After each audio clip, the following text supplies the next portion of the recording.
Hi, everybody, and welcome. We are here with the roundtable for the BioCare Hospital, and it's a real pleasure to have you here. We're going to be here until 7:30 tonight, and we have Dr. Rodrigo Rodriguez here, along with members of his hospital, and we are broadcasting live right now. It is the 21st of July. It's 6 p.m. Eastern Time. We'll be here until 7:30 p.m. So if you have questions, you can type them in. If you're watching us on Facebook, do it there. If you're watching us on YouTube, do it there. If you're watching us on Twitch, you can also type in your questions there. We'd love to hear from you. And we have a great show planned for you tonight. Now, just to give you a little bit of background, Dr. Rodriguez has been doing a show with the Truth Be Told Radio Network, I think about a year and a half or so, 2 years with us. And you can hear his radio show every single Friday night at 7 p.m. Eastern Time. And that show gets replayed at 9:30 in the evening. 9:30 in the morning, on Saturdays. So, folks, you can check that show out. It's always great, covering a wide range of subject matter. And this show, we will replay the audio of, and you can check that out. We'll be playing that audio tomorrow night, 7 p.m. on a Thursday, and we'll be playing the next couple of Thursdays, so you can also catch this show playing on the weekends over the next month. On a Saturday and Sunday. So check it out there. It's a great way. If you came into the broadcast later and you wanted to hear what you missed, you'll be able to do that. Plus, if you wanted to hear something again, and you'll be able to do that by listening to the Truth Be Told Radio Network. We broadcast a number of different ways. We broadcast out to every smart speaker in the world that's made by Amazon, by Google, and by Apple. And you can also hear us on about 15 or so different aggregates that are out there that are good to have your smartphone, or you have, say, a Wi-Fi radio.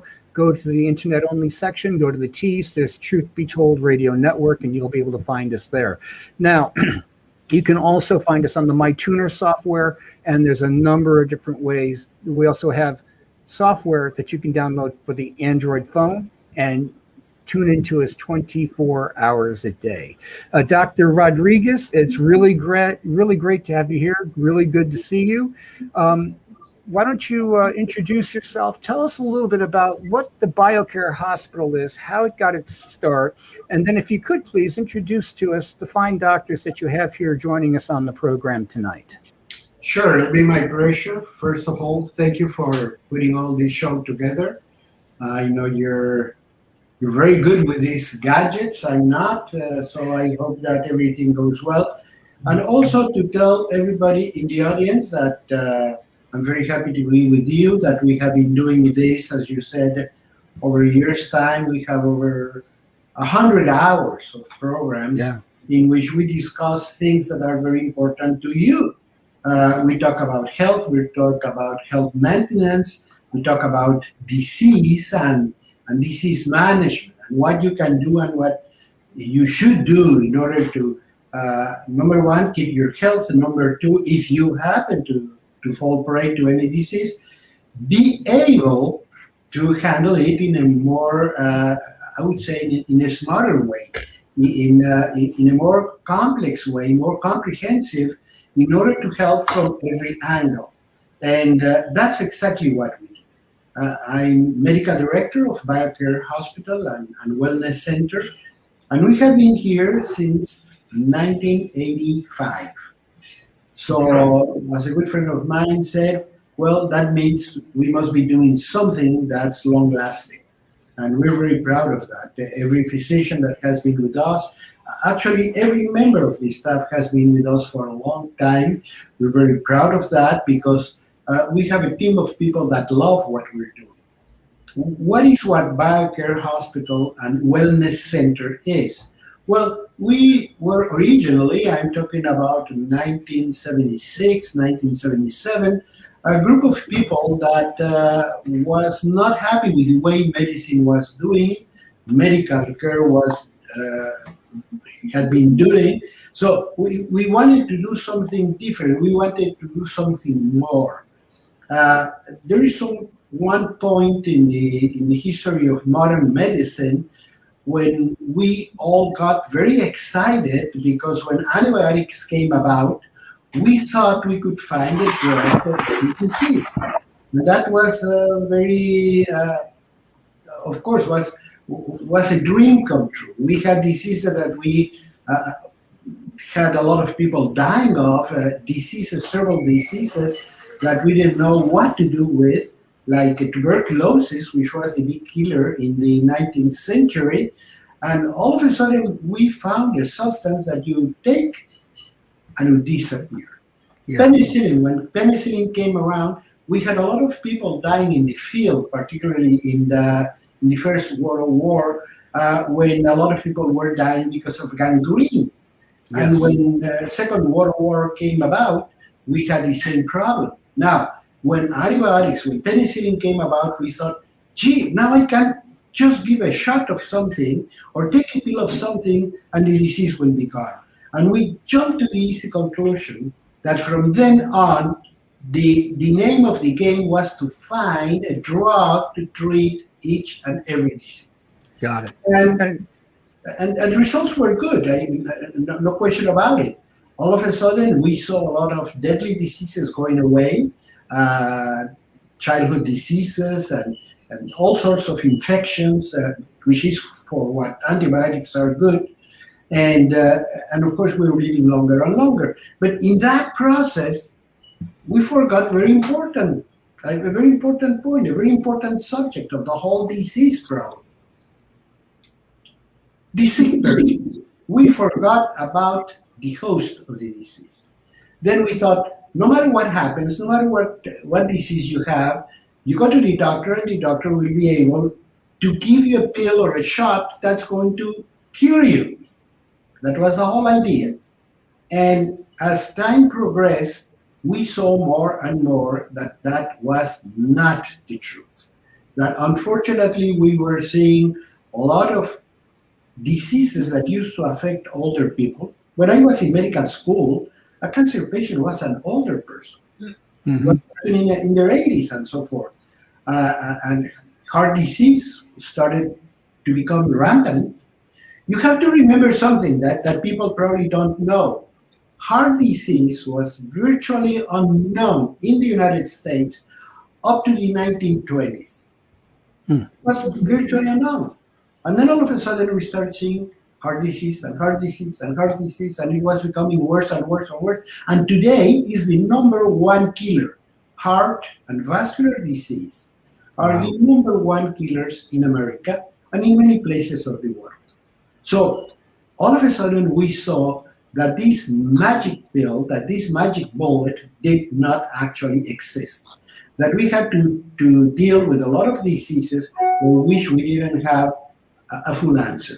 So when we worked with patients, we started thinking, well, you know what? We have to feed people better. We have to detoxify. We have to cleanse. Right. We have to rebuild the intestinal flora and so on. And a lot of people said, oh, no, you're a quack. I mean, if you can connect cancer to a diet or to lifestyle, you're a quack. That was the philosophy in those, I'm talking 1980s. That was the philosophy. If you thought in that direction, you were wrong. So we decided we have to go to our own facility. Why? Because you cannot treat a person the way we treat them with hospital food as we understand it nowadays. So we had to create our own environment where to begin with, we could feed our patients, which what we thought at the time was, and we still do, was a nutrition rich food that would produce all the ingredients within the body to fight off the disease, to withstand the ravages of the disease. And if we didn't accomplish that, everything was lost. Because unfortunately, and many people have lived through it, you get a disease, you go to the doctor, you get a treatment, and you die. So it wasn't as easy as it seemed in the beginning. Right. So we had to go back to the drawing board and create an environment in which we do a lot of the things that you're going to see in a standard hospital. And when need be, we're going to do surgery or we're going to do this treatment or the other. But we always have the the support to the host.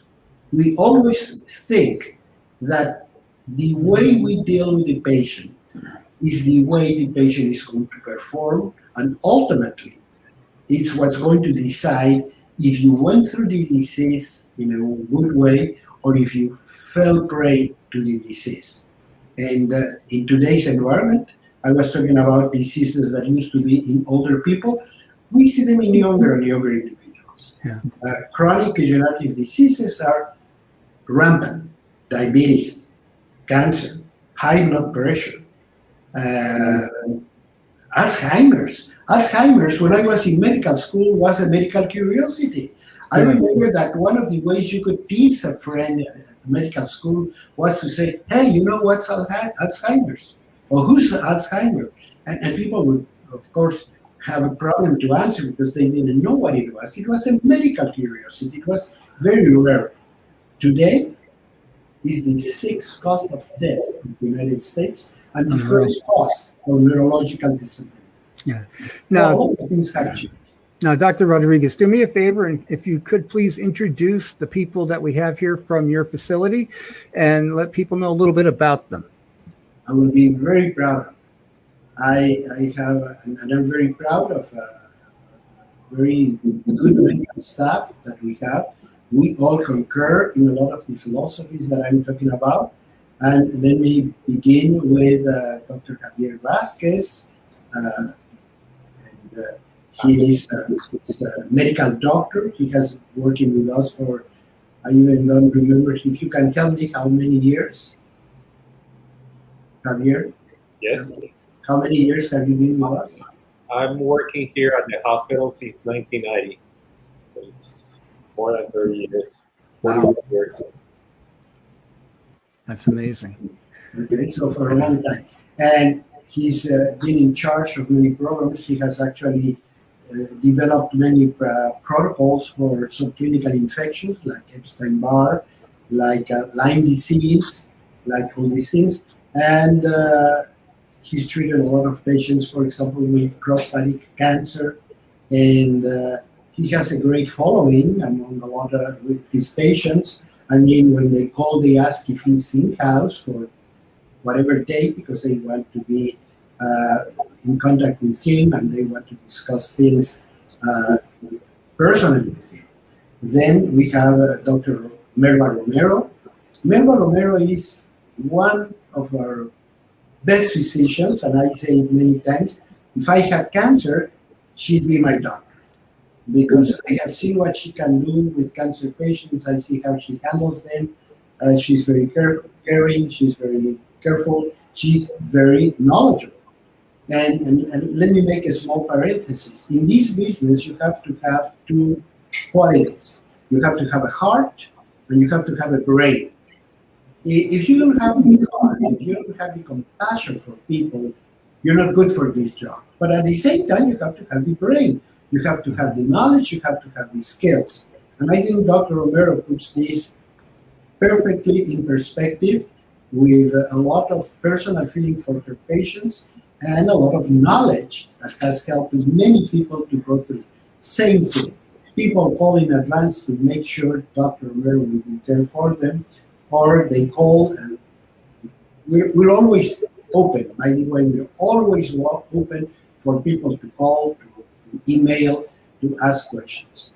And then we have Dr. Arteaga. Dr. Arteaga is probably our latest addition. She's a young physician, but don't be confused by her youth. She's also very skilled, very well studied. We're very proud. She has made a great team with all the other physicians and with us. And besides the people that you're looking at, we have a group of consulting physicians of different nature that help us to handle the problem for patients. And we work with them every single day. Our patients that come to the hospital will be seen by their doctors every single day. And we are prepared to discuss every question, every doubt, every single laboratory result, every single change in their progression. So one thing I have to tell you is, let me be not very modest at this time, but we get so many compliments for the service, for the type of help. And I could say the same thing for food, for drivers, for cleaning, for nursing. We're really careful. And whenever we have a new people added to a hospital, I normally tell them, you know, let's do it for a little bit of time. You tell me if you're happy, but I might tell you also that I'm not happy, not because of anything, but just because I'm always looking for certain qualities, again, compassion and helpfulness, and skills and knowledge that might not be very easy to come along. And when we have them all together, well, then it's a symphony. It's beautiful, and a lot of good things happen. Yeah, it's excellent. You know, it's interesting when you were making your opening comments, you were talking about penicillin, you were talking about cancer. You know, the thing with me is cancer is one of those things that there's very few things that I can say that I actually hate, and cancer is one of them. I watched my grandmother when I was 14 die of cancer. I think officially it's listed as breast cancer, but when she passed back in 1977, it was everywhere. It was all over her body. So, I mean, pick a cancer. And it's so dehumanizing that, you know, it takes everything away that makes that person human before it finally kills them. And that's the thing that really got me about it, even at 14 years old, watching that whole process take place. And my dad, he survived two of the worst cancers a man could have. He survived lung and colon cancer. He had a lung removed, and he had 6 inches of his colon removed 6 months later. If it wasn't for the fact he was a bit of a hypochondriac, he would have probably passed away from the colon cancer. But, you know, you look at that. Plus, in my wife's family, you see a young relative of hers surviving a type of cancer. And I mean, you just didn't see childhood cancers. You just didn't see that. And from what I understand, when a kid had cancer, doctors would flood in from all over the place to see this because it was so unusual. And now it's like, oh, your kid has cancer? Oh, yeah. Well, I know my neighbor's kid has cancer too. And it's just exploded. I don't know why that is. You know, maybe Dr. Romero, maybe we can go to you. And anybody else who wants to jump in, this question actually is for all of you. What is the deal with cancer? Why do we see such a rise in the cancers, Dr. Romero? And you know, what is your thoughts and feelings about that? Well, I'm going to talk a little bit about focusing on breast cancer. Because why? Because breast cancer, we can say that it's a modern epidemic right now. Oh, what is the reason for this increase in or this major numbers in breast cancer? As like one out of 28 women will develop in their lifetime breast cancer. And what is that? We don't really know. We don't really know. But what we do know are risk factors. Being a woman and getting older puts you at risk. Like being most of the breast cancers are diagnosed in women that are older than 50 years of age. And breast cancer is the most common cancer in the modern world right now. Just trading behind is lung cancer. But breast cancer have a difference. There's a difference with lung cancer. Right now, there's more awareness for breast cancer, and besides the risk of being a woman older than 50 years of age, having a first line relative that has had the disease. Those are risk factors that we cannot control. But with the awareness, there are risk factors that we can control and that we know that contribute to these massive numbers in breast cancer, which is obesity, the diet, the lack of exercise, and stress has a lot to do with it. The intake of a combination of hormones for menopause and also for rejuvenation purposes. There's women that take hormones just because they feel better or because they want to look better or avoid getting or looking older, which is fantasy. And they do affect, that really affects your overall health. But the fact that we can create awareness and that we know there are risk factors that we can control makes it easier to understand, at least to understand why we see an increase on breast cancer numbers. We in the industrialized world, in the modern world, we want to live in an industrialized and modern world, so we need to pay a price. And what is that? A very contaminated environment. We all breathe, we all eat, we're all out there. We need to go out and work and do our daily routines in a very polluted environment. And that probably has, and there's more people every day, you know, the numbers in the population grow the same way as cancer diagnosis grows. So there you would have at least an explanation, but not like the real definition of what the reason is for the disease.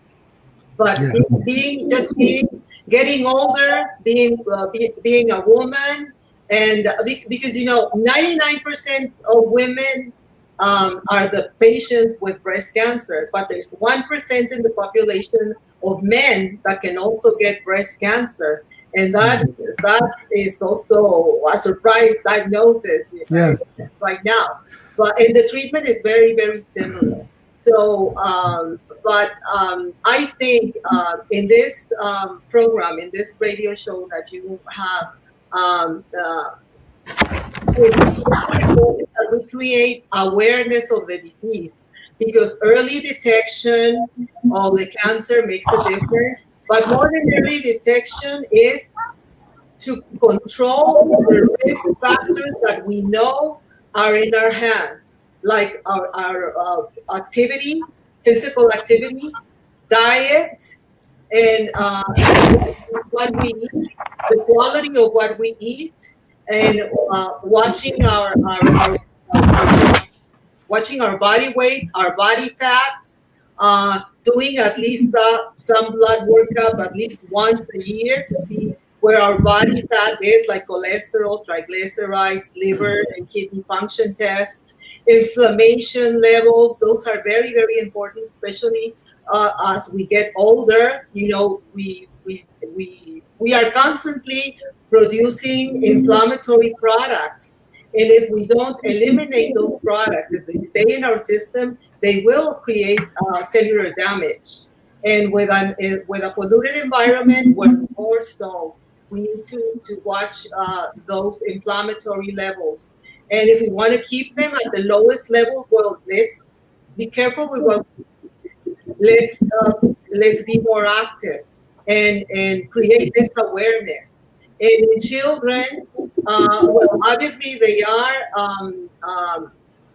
are also in contact with all this modern world, industrialized world. What we eat is so industrialized that we don't eat real food anymore. Yeah. So that's something to watch. What are we feeding our children? What are we feeding them? What are they breathing also? But that is I think it's a very, very important situation to create awareness. Yes, and do any of the other doctors here have any comments to follow up with that? Well, I agree with Dr. Romero. I think that nowadays what we eat is doesn't have any nutrients. So Yeah. by not having any nutrients, we don't know what we're really eating, and I think that can be into developing more inflammatory process. Inflammatory process can lead to modification of molecules of cellular activity and develop cancer. And well, also I think like we do preventive medicine also, so I think we detect more cases of cancer nowadays. Yeah. And so what are your thoughts on where I've seen just the rise in the number of children getting cancer and stuff like that? Because to me, that's rather alarming, because I know growing up, you never saw a kid with cancer. It was so rare. And now it's just not that rare. Well, also, I think since pregnancy, not only when they born, but in pregnancy, not getting the nutrients or a good development during the 9 months. I think that's all. That's also something that can be part of increasing cases of cancer in children. Now, I have a question that came in on the chat, and I can stay with you, and it's also open to everybody else that's here today. From Brenda, I have, do unfermented soy products contribute to causing breast cancer? What was the question again? Do unfermented soy products contribute to causing breast cancer? No, excuse me, I like to tell you something about this. Okay. Because there's always this controversy that I think is very, very useful to clarify. There is this controversy with soy product in general, because soy products contain chemicals that mimic, in other words, look like, and they're disguised very much the molecule of estrogens. However, they're not estrogens. So that's why in the management of breast cancer and the prevention of breast cancer, soy products are very much used and even encouraged. So no, soy is not a producer of breast cancer. What we're concerned is about estrogens, and estrogens are an animal product. They are an animal molecule, and soy is a vegetable. Suffice to tell you that one of the places in the world where breast cancer is very low is one of the biggest consumers of soy in the world, which is Japan. So in Japan, the frequency of breast cancer is very low. So let me give you a hint, and this is something that we have to think of. When we take real foods, we have a big advantage. What do I call a real food? I call a real food something that comes from the farm, from the field, not something that comes from a factory. Now, when you have some methods of producing food with the help of hormonal products and things like that, yes, you're going to produce an estrogen wave in our nutrition, and that can be harmful. So be aware of any product that is not directly from the field or the farm. Think of it twice. You know, on my desk I have apples, and when people say, "Doctor, I read the labels," I usually take an apple and say, "Could you please read this one?" And they smile, and of course says it doesn't have a label. Then you can probably eat it. I think it's the rule of thumb is going backwards the way we used to live. We used to eat. Today, for example, I had a conversation this morning. I was sitting with Dr. Arteaga discussing other things, and we concluded two things. One, housewives are gone.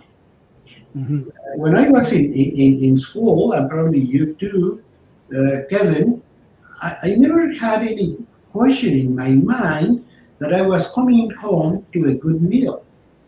And I had somebody that was very responsible, very caring, and I don't know how, but very knowledgeable in what the children should be eating. I was never asked, what do you want for dinner? I was always served what my mother thought we should be eating. And that was the way. Today, no. Today, you choose your food, and children are very bad food choosers. But we, the parents, allow them to do it. Yeah. So we go for fried food, uh, nutrient poor foods, and all these things are creating a problem.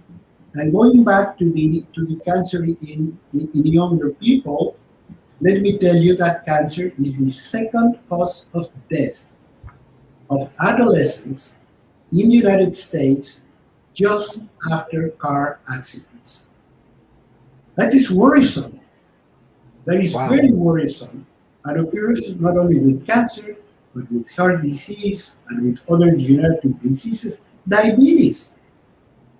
I mean, when I was in medical school, a juvenile diabetic was a matter of discussion and review at school. Today, everybody knows one. You see, asthma. Asthma has been duplicating itself in frequency every 20 years. So what are we doing with ourselves? What are we doing with our younger generations? And the problem is that we might be coming to a world where we, the parents, have to go to our children's funeral if we don't do anything about it. We can see it. We see young people falling dead on the field when they're supposed to be training to be the best, Right. yet they drop dead. So what we have to do is we have to sit back, review everything, and that's why I have been doing all these radio shows with a lot of enthusiasm, because I think we need more nutritional literacy. We need more information about how we can have our children healthy and happy and be their best they can be. And in order to do that, we have to get a lot more information. We have to learn, we have to educate ourselves, and that's why listening to all this information is so important. And I always tell people, you don't have to believe me. After the show is over, you can, number one, I'm open for questions, I'm open for comments. We all are. Our doctors are open for that. We all get questions and comments every day. And we're there to help. And we have beautiful programs to prevent. Yes. Because a lot of these problems are preventable. And I'm not saying that. Center for Disease Control in Atlanta tells us that 40% of the most deadly diseases in today's environment can be prevented. 40%, it's almost half, just by lifestyle changes and dietary changes.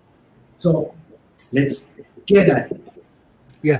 I'll throw this out to everyone, but I've always heard, and whoever wants to answer this, that's fine. I've always heard some things over the last couple of years about how inflammation is so bad. What is it about inflammation that brings about disease in the body? You know, I in the year, it's about 2020, 2020, no, in the 2000. In the year 2000, there is a word that was utilized for the first time. Is the word inflammaging. Inflammation, and aging. They go together. They go hand by hand. So as we get older, a chronic, constant inflammatory condition is followed with that. So, Yes. so in a sense, I think that we need to live with it. Like after 50 years, when we turn 50 or 60, you wake up in the morning and like everything hurts. I don't know if you have the Yeah. pictures. Everything Yeah. hurts. We're stiff, and it costs us a little bit Yes. more effort to do things because we hurt. But after we start moving, like we start feeling better throughout the day. And the following day, it's the same thing. It's a vicious cycle. But anyway, there's living goes with hand by hand with an with a low grade inflammatory process.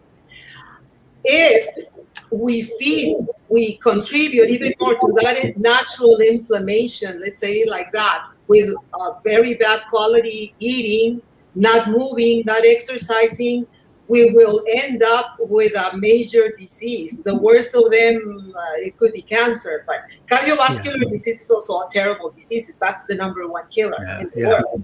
Metabolic syndrome, diabetes, and all that.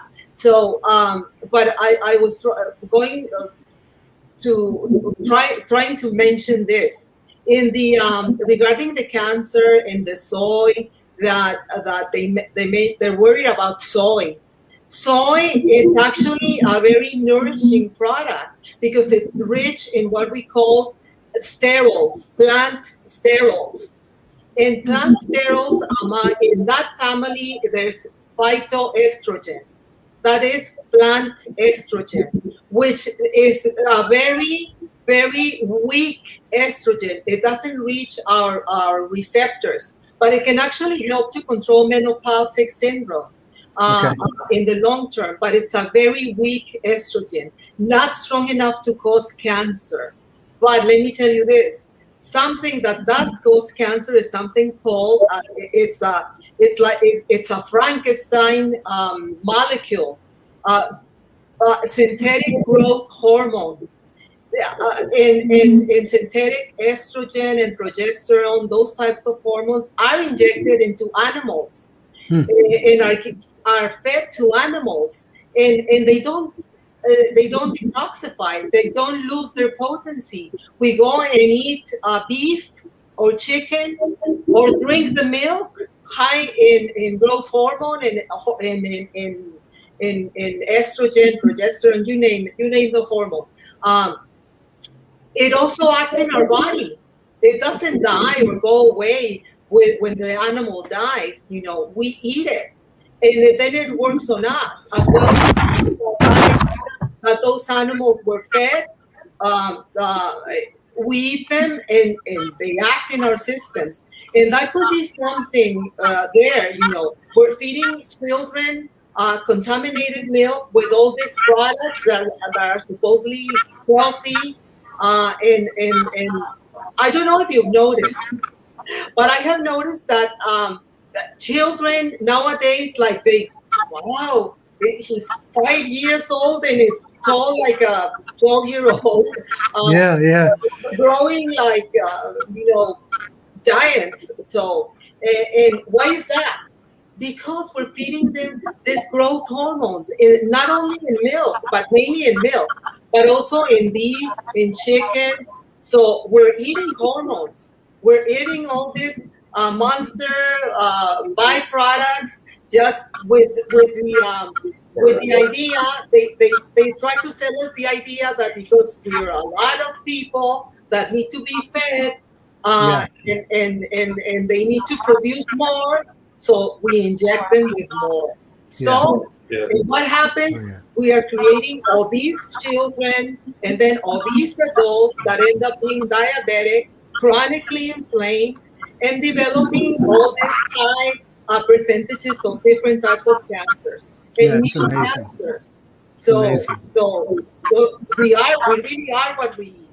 Yeah, it's like Franken chicken, Franken beef. And I have a question that came through on Facebook, and I think I want to try to get heavier involved here. You haven't said a thing yet, my friend. And I have a question from Michael that came in on Facebook, and it's with this subject. And so it says, do GMO, genetically modified fruits and vegetables, cause cancer and other health problems. Dr. Vasquez, I'll go with you.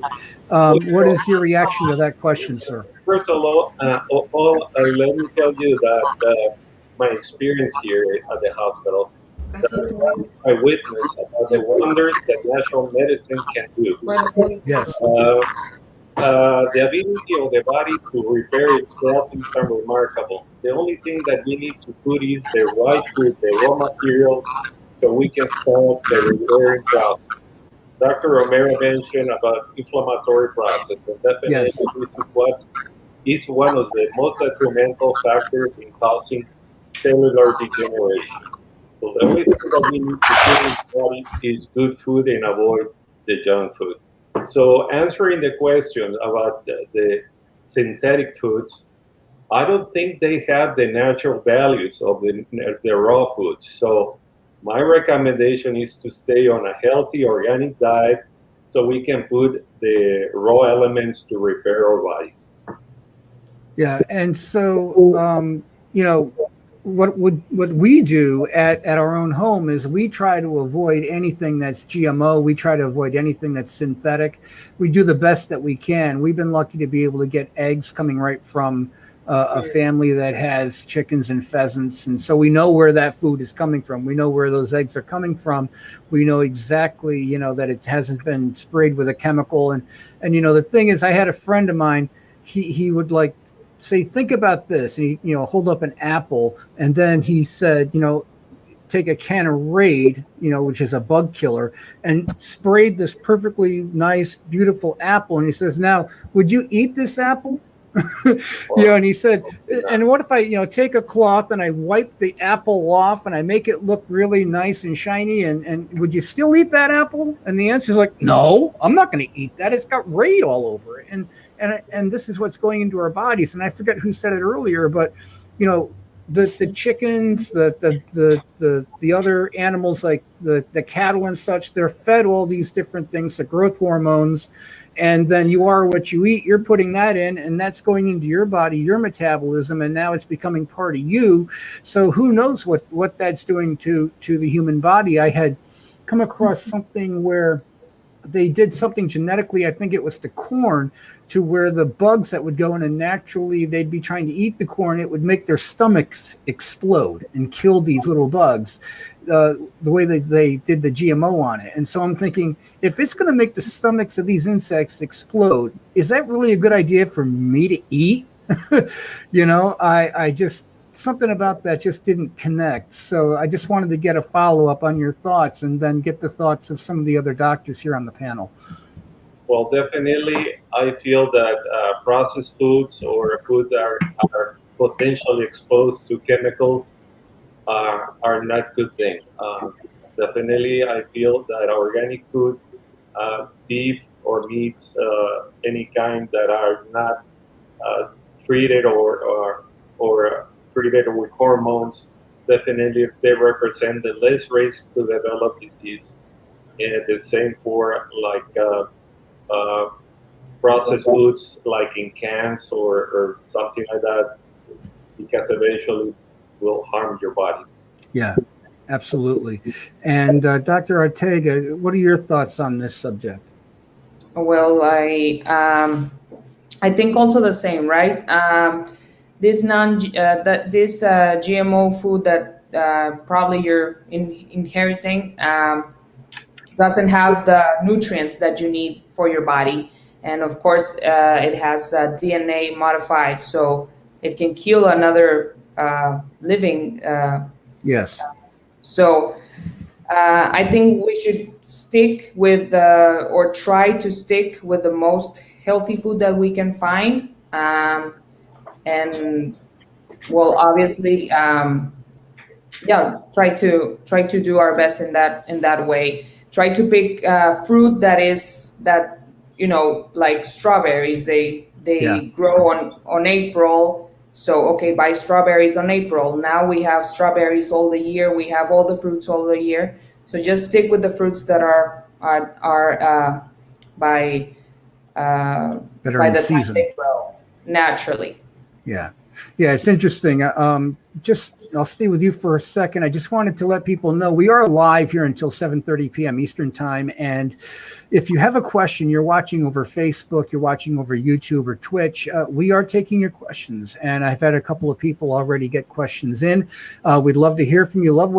To hear what's on your mind. We're with the fine doctors from the BioCare Hospital in Tijuana, Mexico. And so this is a golden opportunity, a great chance to get some straight answers to some things that may be bugging you about, medicine, what's going on with your body, different health conditions and such. And to stay with you, could you tell us a little bit about metabolic syndrome, what it is, and what are some good strategies to deal with that? Well, we can say it's a constellation of some cardiovascular disease. Yes. All right. We have risk factors that can lead to metabolic syndrome, and it's already a definition that has been made by the Organization of Health.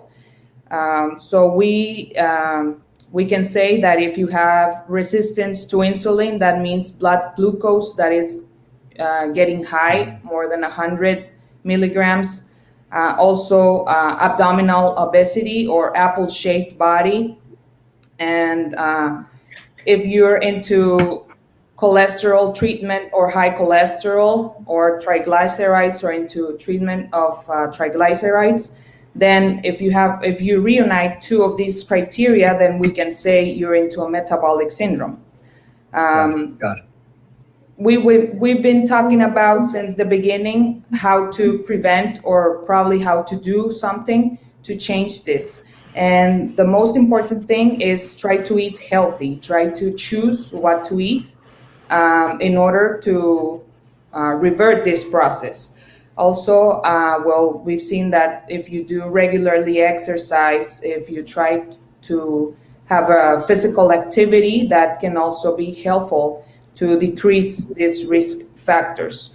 What I'm trying to say here is that we need to decrease inflammatory process, and by that, we need to try to eat healthy, try to get our nutrients, and do physical activity. So probably some people, they won't have the metabolic syndrome, but they are diabetic or they have hypertension or having issues with triglycerides. So this can lead to a cardiovascular disease. And then cardiovascular disease can lead to, death.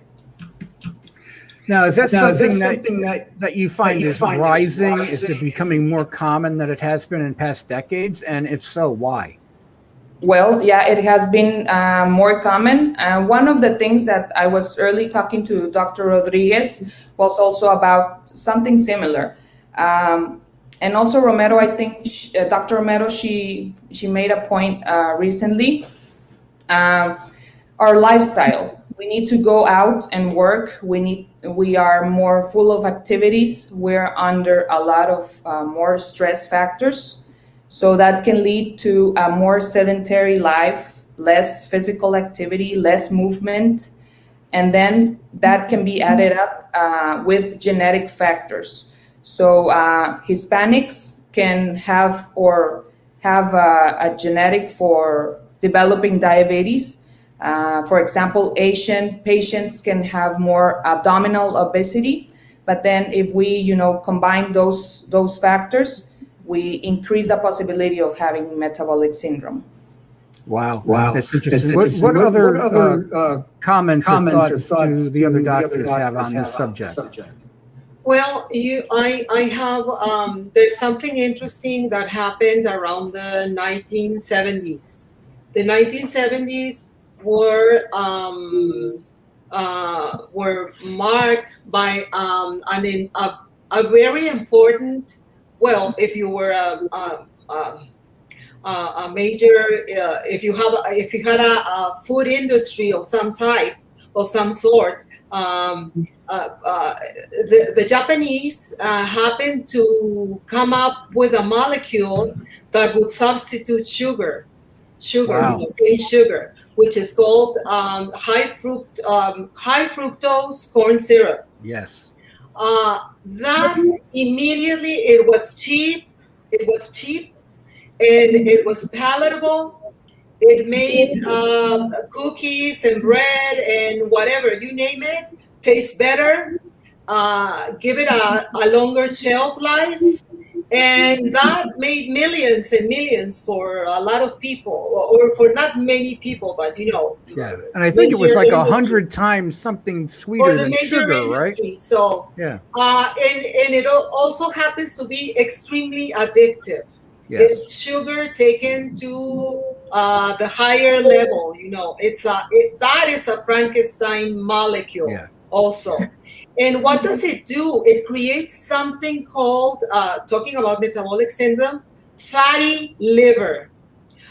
If we all go and check our livers, we probably have some degree of fatty liver, because I don't even know what I'm eating. Yes. The labels say one thing, but can you believe the labels? Yeah, exactly. I don't know. There's so many tricks in the labels that we're not chemists or specialists on that. We're especially chemistry, because that one molecule can be described in in so many words. But high fructose sugar was terrible. I think it has been banned in the United States a few years ago, not so long ago. And that has created damage to several to millions and millions of people, and including the DNA damage, just because of consuming that product. It is banned. I don't know if that's the truth, but that created a major problem, and it started a major cardiovascular and metabolic syndrome and diabetes epidemic, and a epidemic of heart attacks, and a epidemic of sugar addicts. We're all sugar addicts. We're all sugar addicts, because this product is also used in salty products, chips, you name it. Yeah, it's interesting, because I'll tell you something. My own experience with high fructose corn syrup, I stopped drinking soda probably about 4 years ago, and that's loaded. You get the sodas like Coca-Cola, Pepsi, etc. They're loaded with it. It's one of the first ingredients on the bottle, and at least here in the U.S. And so what happened was I had gotten a really bad gout attack, and that stuff, I know from what I've researched for myself, can bring on gout attacks. And there's like no pain like gout. Let me tell you, nothing compares to it in my experience. The thing is that when I stopped drinking soda, now I was highly addicted to Coca-Cola, and I was drinking anywhere from 6 to 8 2-liter bottles a week. And when I came off of that, it was like nothing. There was one time I was in my office, and I was grinding my hands into the arm of the chair, because everything in me, as I'm detoxing off of that, wanted me to go downstairs to the bodega and buy a 20-ounce bottle of Coca-Cola. And I was sitting there just rocking back and forth going, I am not going to go down and drink that. I'm not going to go down and get that. And it was one of the hardest things I ever did. And I haven't drank soda in over 4 years. So that stuff, I can tell you firsthand from my own experience, Dr. Romero, is highly addictive. And I just, the headaches and everything else, it was incredible. Right. Yes. High fructose sugar should be banned from Earth, from the universe. Yeah. But I don't think that's going to be possible in the next years. It's going to take a long time, and many more deaths and diseases and diseased people. And they were mentioning also about spraying vegetables, spraying fruits and vegetables, and you name it, plants. These products that they spray to kill bugs and to kill the weeds and everything that contaminates a crop, that is acts as a false hormone, as a false estrogen. That's something that we also eat. So there's we're attacked by so many areas. So in so many areas in the food industry. So we really are. Again, I'm repeating it. Yeah. We are what we eat. Yeah, and there was that groundskeeper that had won that lawsuit against Bayer because Bayer bought the company that makes Roundup. And I can remember being out in Indiana visiting some friends of mine and watching, I'll tell you guys, just fields as far as you can see driving by of just corn. And then my friends telling me, you don't want to eat any of that corn because all that corn is GMO and it's all going to be fed to cattle. And I'm like, like, oh my God, there's what looks like beautiful corn growing out in the field, and none of it, as far as I'm concerned, is even edible for a human or an animal. It's not healthy playing God. We're playing God, we're changing the environment. We're playing with Mother Nature, and I don't think she's liking it. No, I don't think so either. Dr. Vasquez, do you have any thoughts on that? I'd also like to, if you have any thoughts on that, I'd like to wind that up and maybe get into looking at Lyme disease and looking at that, because Lyme disease is named after a town about an hour away from me here in Connecticut, from Lyme, Connecticut, where it was first, I guess, diagnosed. Any final thoughts on high fructose corn syrup, those things, and then we can get into talking a little bit about Lyme disease. Yes, that's good timing because our hospital is not just treating cancer. We are seeing other chronic degenerative conditions. Chronic fatigue syndrome, Lyme disease are very common for patients. Lyme disease is an infectious disease transmitted by bite, a tick bite. Obviously, this condition, you are more susceptible to acquire in wooded areas where you are exposed to deers, etc. Typically, the first symptom will occur between 3 days up to 30 days after the initial bite. After the bite, you will notice spot erythema in the body. And after that, the symptoms will occur as a swollen glands, fever, muscular pains, inflammatory process, even neurological symptoms. And the best way to diagnose this problem is through antibodies test. However, not all the times you can see the results or confirm the diagnosis, because the results, in order to obtain positive results, takes sometimes weeks. So most of the time you make the diagnosis by clinic, by your experience. And this is when you start providing the patient the treatment based on anti-inflammatory therapies, diet, to help reduce inflammation, support the immune system. And of course, some patients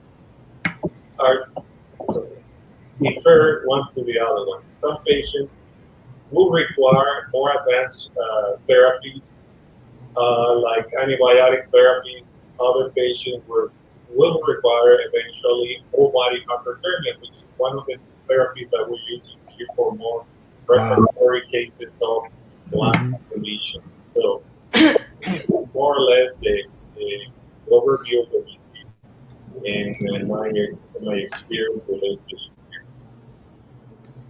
Yeah, so what makes your hospital different in the way that the treatment is done with something like Lyme disease or, say, chronic fatigue syndrome? Because I know my mom was diagnosed with Lyme. A lot of people I know of have all been diagnosed with Lyme around here. And I notice also with Lyme disease is that it's not like a cookie cutter type of thing where everybody, it affects them the same way. Some people, it seems to be sometimes mild, and other people have a hard time even functioning. So, why do we see that disparity? and what makes BioCare Hospital different in the approach on how it's treated? Well, first of all, I feel that every patient is unique and different, and our programs always are tailored according to the patient needs. So having the diagnosis of Lyme does not mean that we are going to proceed right away with antibiotics or aggressive chemotherapy. First of all, we need to evaluate the patient and start with the most basic rules of the treatment, which are support the immune system, provide the patient with the right diet, reduce the inflammatory process, and doing the therapies that we know that can help reduce inflammation, like hyperbaric oxygen treatments, ozone therapy, etc. Some particular cases, depending on the severity of the case, we are going to make, if needed, the recommendation of prescribe antibiotics or other form of therapy like whole body hydrotherapy. Yes, excellent. Dr. Rodriguez, tell me a little bit more about the hospital. Tell me a little bit more about about actually, the way that your approach, how it's different, what exactly is integrative medicine, and the approach that's done here, whether it's cancer, whether it's Lyme disease, whether it is, fatigue syndromes or anything along those lines. What's the difference? Okay, I think we have touched on some of the aspects of how we understand and how we see medical care. Medical care should be a lot more comprehensive, should be more understanding, should be more caring of what the body that we're treating needs. I have always told people that our bodies do not want to be sick. Our bodies do not want to have a disease. Our bodies are always trying to head in the direction of health. Now, what happens is we just don't give our bodies the chance. If you have just a simple example, if you have a normal person without any disease and so forth, and something goes wrong with the person, something will happen within your body that's going to try to heal and to bring back health to that person. Also, if you have a terminal disease, even if you have a cancer, if you have diabetes, if you have whatever, your body is always trying to go in the right direction. Your body is always going to try to heal. You just have to give it a chance. That's the big difference. When you understand that, then you have a cancer patient. And I'm telling you, not out of my head, I'm telling you real experiences. We see people that come to the hospital that don't look good.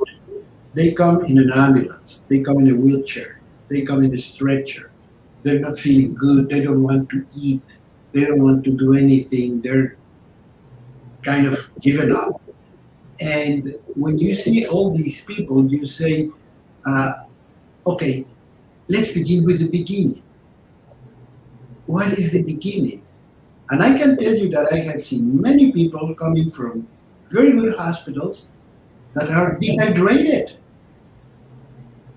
Because in the modern medical mentality, you're so focused on the diagnosis, you're so focused on destroying the cancer, you're so focused in things like that, that you forget that that patient didn't eat. Yeah. And the patient is dehydrated. And it's starving. Yet, the patient cannot eat because he's nauseous, because he doesn't want to chew, because he's tired, because everything.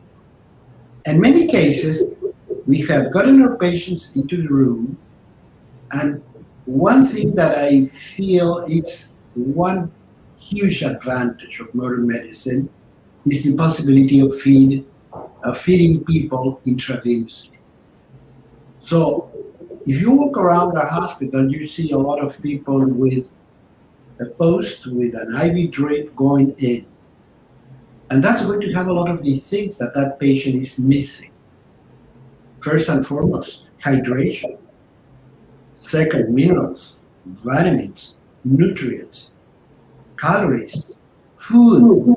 That person has been neglected. I have seen it, you have seen it, Yeah. we all have seen it. You go to the hospital and the person has cancer, is very sick, cannot eat, is nauseous, and so forth. And what you see on the tray, you see a box of candy and jello. Yeah. Is that nutrition for a cancer patient? It is not. I can tell you right now. And that is not going to hydrate the patient. Even if you drink the water, even if you say have a glass of water, that person is under a lot of inflammation. And that inflammation is in every single mucosa of the body, your gut, your stomach, your esophagus. So absorption of that water is going to be minimal. So you have to go to the vein. Now we do something that we call targeted nutrition. Why? Because most people are depleted with something, particularly minerals. Minerals is the number one deficiency in America because we don't eat vegetables. And even if you try, you don't have the minerals you need because those plants were grown under modern Yeah. agricultural In methods. soil that's deficient. Soils that are deficient because we have forgotten that Leviticus tells us that we should lay the land to rest every 7th Yes. year. We don't do it. Okay, then we have a depleted soil, a depleted plant, a depleted body. So we have to do targeted nutrition. Now, that person has nausea, that person feels bad, that person feels miserable in one word. You say, you see people with cancer that have been stripped of all their dignity, Yeah. of all their humanity. But you go intravenously, you start giving everything. I even have a little bit of good fun when I tell when people, the relatives tell me, he doesn't want to eat, doctor. Convince him to eat, and I say, don't eat. If you don't feel like eating, don't eat anything. I'm going to put everything in your vein, and you're going to feel a lot better tomorrow. And sure enough, 2-3 days later, all of a sudden the patient wakes up and he says, what's for lunch? Because he feels better. And then a few more days, and then the patient says, no, I don't want to tray in my room. Can I go up to the dining room? If you can help me, I want to see people. Yeah. I have a very famous cardiologist in Tijuana who used to be the cardiologist of Mother Teresa of Calcutta. And her mother had cancer. And she sneaked out and came with me. I mean, her daughter is a fine physician. However, she came to me and she says, you know, Doc, I feel miserable. And I said, you need nutrition. Let's start with this, let's start with this. You need cleansing. We're going to do enemas. I started doing things. And one day, I'm taking care of the mother, and this famous doctor walks in the office, and I said, okay, I give up. I'm not going to tell you anything. Yes, your mother is coming to me. And she says, I'm here to thank you. Because all of a sudden, I saw that my mother started to eat, that my mother started telling me, you remember this place? I'd like you to take me to that restaurant. I feel like eating this, I feel like eating that. And I didn't know what was happening until I found out that she was coming to you. So the whole idea of BioCare, you have it in the word, is you have to take care of people from the biological point of view. Why? Because we're a body. We're a functioning body that needs nutrition, that needs care, that needs love, that needs stress management, that needs a strong faith. All of these come together and create the environment in which healing can happen. But if you don't have any of this, you will never be able to succeed. Yeah. I tell people, you don't go to war without fuel. Imagine you go to war and you don't have any fuel. What's going to happen with an aircraft carrier where planes cannot fly and the machine cannot move because it doesn't have fuel? It's the same thing with your body. You have a very important battle ahead of you. You need energy, you need supplies, you need immune response, you need all these things. That is biocare. And biocare should really begin, as Dr. Arteaga was mentioning before, from the beginning. When is the beginning? When your parents decide they want to have a child. If you people want to have a child, you have to think, I have to be healthy because my child deserves it. I stop smoking, I stop drinking, I start eating healthy, I start being good to myself because I want to have a very healthy baby. Because this baby is going to carry the sins of all the things I need to do. So, and as you go through the life, you're going to be doing better. And then the baby is born, and then he's born through a section. He's not given, he's not breastfed, etc., etc. And then you grow up, and they give you a soda pop, and they give you fried food, and they give. Are there any questions why we're looking at more and more people with deadly diseases younger and younger? We are because we are the culprit. And that's why, to me, it's a dire need to bring this message to people to say, we can be healthier. And you always say, health is like money.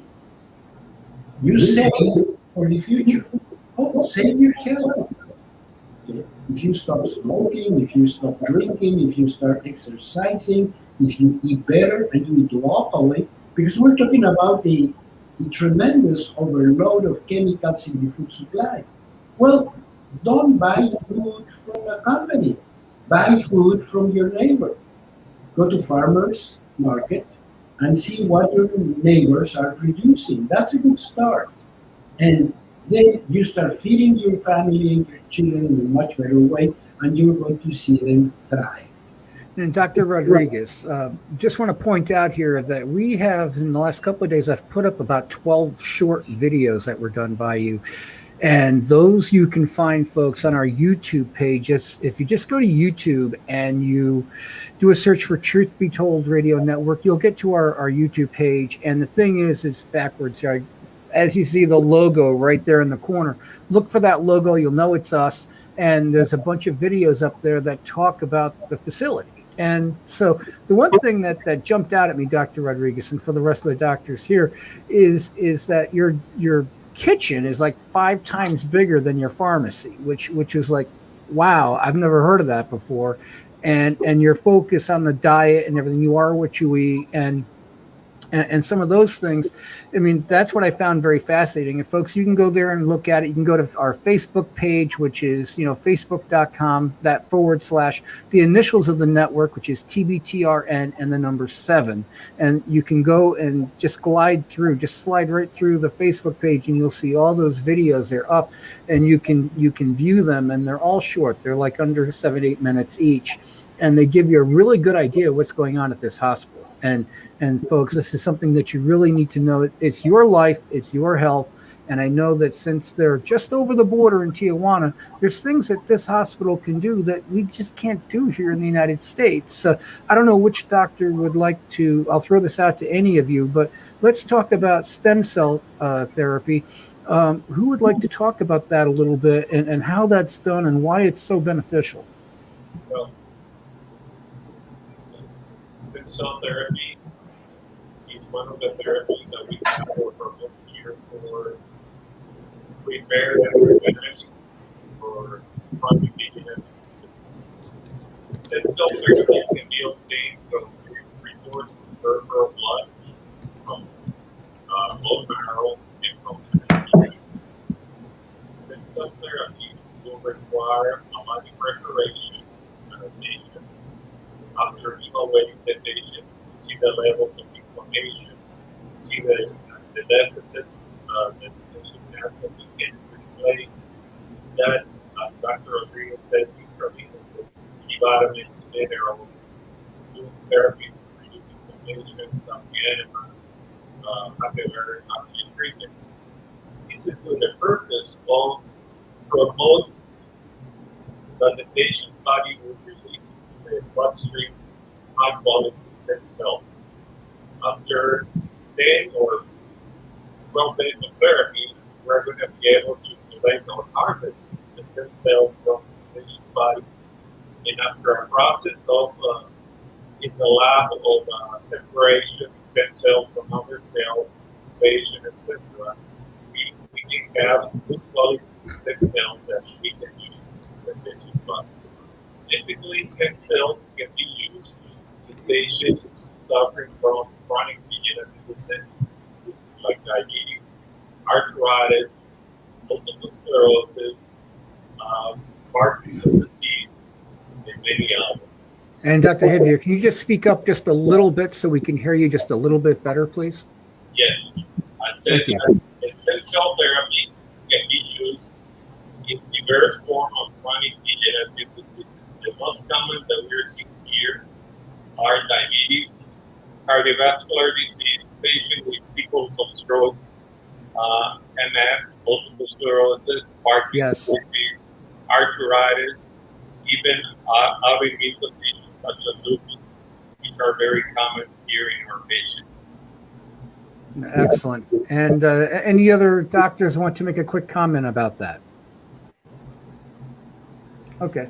Dr. Rodriguez, there's been an explosion in the country, and I think probably even worldwide, with diabetes. And it's come up a couple of times throughout the evening tonight. What do you think is the cause of that? And what's some of the ways that you're treating that at the hospital? Yes, you touch on something that literally it's becoming overwhelming. Yes. Literally overwhelming.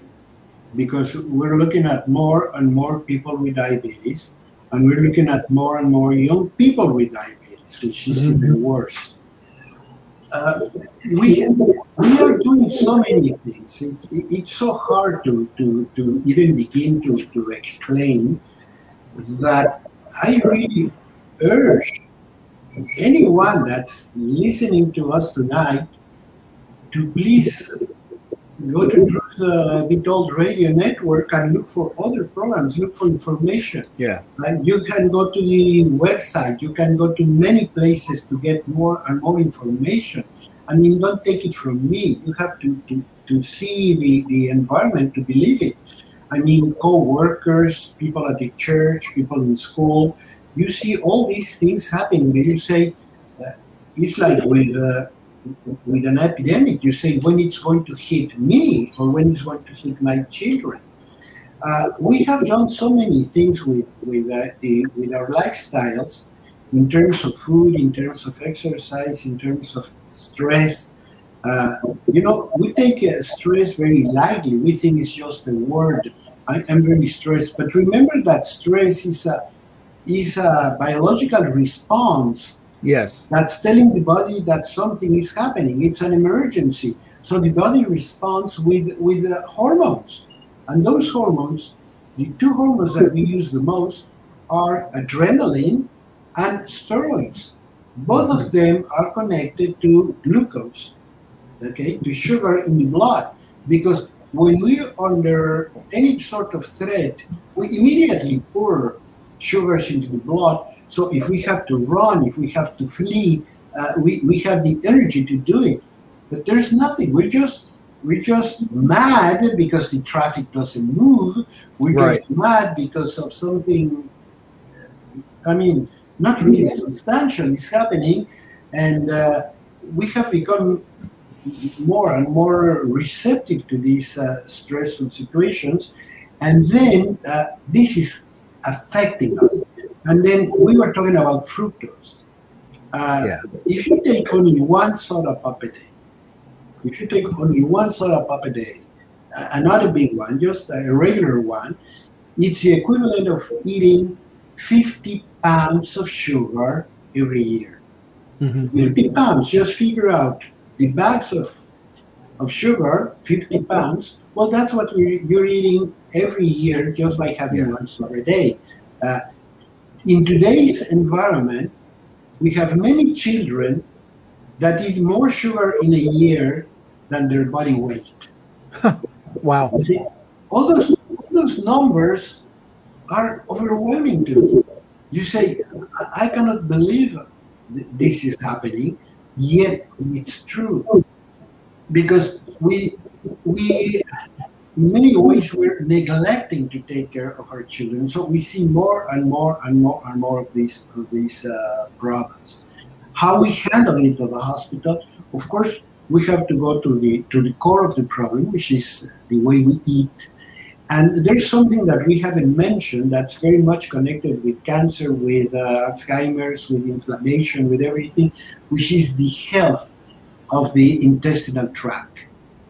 We have all these billions of bacteria that live within our body, in our gut, that produce a lot of nutrients, that produce a lot of very good substances that are very important for the performance of the immune system.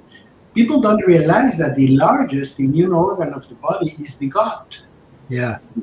And Ken, if I can stop you for 1 second, I got a question that just came in, and it has to do exactly with what you're talking about. And so you hit a nerve. Sure. Since many people have intestinal and stomach issues, what can we do about it to have better gut health, and to keep healthy and stay well? That's a very good question. You know, Dr. Romero was talking before about how as we age, all of a sudden we wake up and have all these aches and pains and stiffness. Yes. So let's go to the tummy area, and you can see that more and more people we are bloated, we are constipated, we touch our tummies and it hurts. We have all these problems and gases and you name it. That's telling you that the health of the intestinal flora is not there. Now, intestinal flora is made by a lot of bacteria. These bacteria can go in one direction or the other. Remember that bacteria in the gut, they're vegetable cells. So let's make the analogy of your gut with your garden. How do we do that? Well, I tell you, if you don't do anything with your garden, it's going to be filled with weed, with bad things. It's going to get dry patches or heavy patches of things you don't want to in your garden because you didn't take care of it. Now, if you are careful and you water it and you take off the bad herbs and everything, you're going to have a beautiful flowery garden. That's what you want for your gut. And how you do that? You do it by eating right. People that are very heavy meat eaters, and I don't have anything about eating meats. It's just that a 16-ounce steak is not for human consumption. But if we eat in a reasonable way every now and then, it's healthy, it's tasteful, and we all love it. But you just have to do so much. And the best way to feed your intestinal flora is by doing vegetables. Fiber. If you put fiber in your tummy, you're going to get a healthier intestinal flora. And I'm going to give you a very simple, easy prescription. We all know that an apple a day keeps the doctor away. That we know. Well, let me tell you something. 3 apples a day will give you the fiber you need in 24 hours. How's that? Whether you have an apple for breakfast, have one at lunch, and have one at dinner. That's going to be a big help. So every little helps. And then I always say, have your breakfast, have your dinner. Why don't you dedicate your lunch time to your gut? How you're going to do that? Have a nice mixed, very varied, very mixed salad, because that's what our intestinal bacteria is going to live from, because it is going to consume the fiber. The undigested fiber is what feeds the good bacteria. The bad one doesn't like that. So you want to eat the good things so you have a very heavy population of good bacteria. That's going to keep your tummy flat.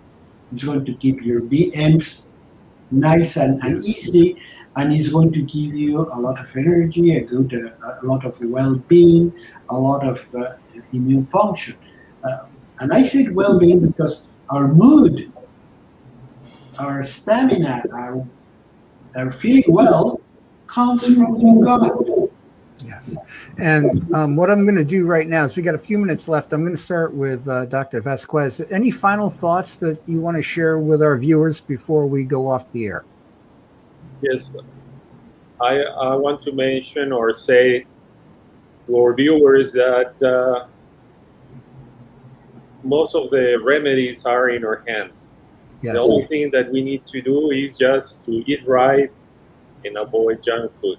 By doing this, we can guarantee that we are giving our body the raw materials that we need to repair, or actually, which is more important, to prevent diseases. So just keep doing good diet, and we will be in good hands. Okay. Excellent. Is there any way that the viewers could contact you if they had questions? Absolutely. They can contact me through the hospital website or by calling toll free to the 1-800-701-7345. Excellent. And next we'd go to Dr. Ortega. And any final thoughts before we go off the air? And how can they contact you if they had further questions? Okay, well, I think you need to do little steps, not everything at the same time. If you're not having a good health right now, just do different things at a time in order to get better. And we'll agree with Dr. Vasquez. We also have to do a preventive treatment at home. Excellent. And Dr. Romero, any final thoughts, and how can somebody watching the show today get in touch with you if they had questions? Well, through the website, of course. And it's one recommendation. There's one proven scientific, perfectly available and easy thing to do that will keep us younger and will help our immune system is do physical activity. Take a walk every day. At least start with 10 minutes, 15 minutes, and work up to half an hour, at least 3 times a day. It will make a major difference. That's one. The other, do yourself a favor. Do yourself and all of us a favor, and do at least one day of juicing if you can, green juices, or a vegetable, all vegetable day. Only one day of the week is going to make a major difference. Thank you. So when you say a green vegetable, what would be the recommendation? What type of vegetables? Like anything that's green, anything green, a green vegetable, whatever you have in your fridge. Excellent. And Dr. Rodriguez, any final thoughts? Well, I'm going to tell you something, and I'm sure many of our listeners know what I'm talking about. It says, "Behold, I have given you every plant yielding seed that's on the face of the earth, and every tree with seeds in its fruit. You shall have them for food." Yes. It's a matter of obedience and a little bit of thoughtfulness, and we all are going to be a lot healthier. It's within our reach. Yes, sir. I do have a question that just came in. I think we'll just try to sneak that in, and I'll stay with you, Dr. Rodriguez. It's coming in from Facebook. I understand that if you keep your body fat ratio for a woman below 37% and for a man below 27%, you'll be able to avoid getting metabolic syndrome and type 2 diabetes. Is this correct? One good thing is your body mass index. And you can go to any computer on your cell phone, look for body mass index. You put your weight, height, and that's going to give you a number, and it's going to tell you where you are. But aiming at lowering your body weight to better levels is always going to pay very good dividends. And you can do it on your cell phone. Just go to body mass index. There are a lot of applications for that, and you will have a lot of answers in that part. Excellent. Hey, doctors, thank you so much for joining us here tonight. I really enjoyed being able to talk with you and get to see some faces and get to know the staff at the hospital better, because I hear Dr. Rodriguez every week and talking about all the great work that you're doing there. And folks, you can just look up BioCare Hospital. Dr. Rodriguez, the website for the hospital is what? It's biocarehospital.com. And I'll be biocarehospital.com, and I'll be adding that into the description. I'll put that link in the description below. So, folks, you can go there, click on it, and be able to get all this great information. You have an 800 number. And what's that number, sir? Now, I'll include that in the description as well. Yeah, it's 800-701-7345. Call us. No strings attached. All your questions, all your comments. Excellent. Just give us the number one more time and also an email that they can use to contact the hospital. Okay, it's 800-701-7345. And the website is biocarehospital.com. An email, Dr. DOCTOR @biocarehospital.com. Excellent. And thank you very much, everybody, for joining us. And did you have a comment? I would like to add that also follow us on Instagram and Facebook for all you viewers and the people that did some questions. That's excellent. So just look up BioCare Hospital on Facebook and Instagram, and I'm sure they'll be able to find that with very easily. And folks, I thank you so much for joining us here tonight. We're going to have the fine folks of the BioCare Hospital back with us in 2 months. So get your questions together, do your research, and we'll have a really great time. Folks, I'm Kevin Gallagher for the Truth Be Told Radio Network. Please join us again. Hey, tune in and listen to the radio network. You're going to hear a lot of great stuff there that's going to really help out your life. And this is just one of those shows that'll do that. There's a whole bunch of them there that you can check out. And we broadcast 24 hours a day. So check us out when you get the chance. And we're truthbetoldnetwork.org. For BioCare Hospital, for the doctors, for Dr. Rodriguez, I'm Kevin Gallagher. Thank you, and we'll see you again soon. Bye-bye. Bye. Bye-bye.